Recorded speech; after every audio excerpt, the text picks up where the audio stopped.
Brexit has been hailed as the right way for Britain by Greek economist Yanis Varoufakis during a debate on the European Union. The former Greek finance minister confessed during the debate hosted by Unherd's Freddie that he was no longer a reluctant Remainer.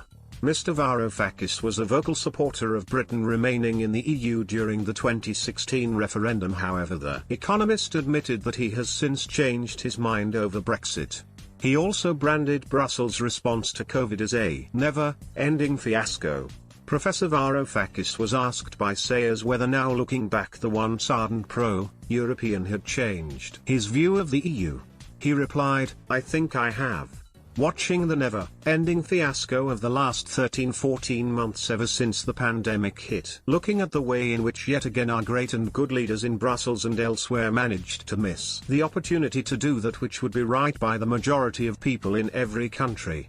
Looking at the vaccine fiasco, the corruption and incompetence of the Commission, I have to confess, but don't tell anyone who is watching, that I have changed my mind. I think that Brexit in the end, when you are weighing things up, was probably the right way for Britain." Professor Varoufakis was also pressed on whether he believed Greece was right not to leave the European Union at the height of the Eurozone crisis. Greece came close to crashing out of the bloc in 2015 as Athens clashed with the EU Commission over a planned bailout for the country's faltering economy. He told Unherd, "Absolutely, but I wish we had gone all the way to the edge.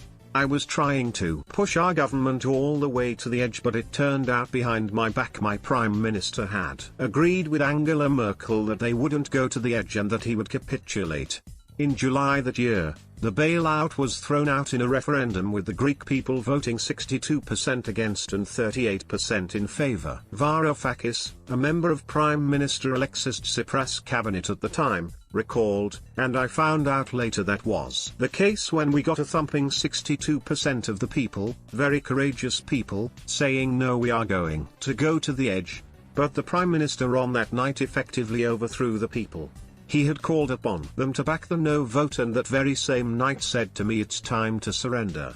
He continued, "I said, tonight is the time to push things to the edge, and if we needed to get out of the euro, fine. If we could have a debt structure within Europe again, fine. What was not fine was the surrender to this permanent concealment of our insolvency."